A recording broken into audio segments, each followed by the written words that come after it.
বন্ধু কখনো শত্রু হতে পারে না, আর শত্রু কখনো বন্ধুরূপে ফিরে আসতে পারে না।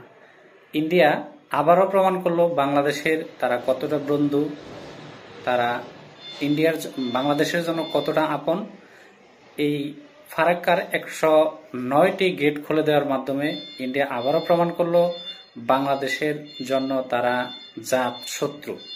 অবশ্যই বাংলাদেশের মঙ্গল তারা কখনো কামনা করে নাই ইতিপূর্বে, এবং কি ভবিষ্যতেও করবে না। এটা মানে তাদের কাজকর্মের বহিঃপ্রকাশ।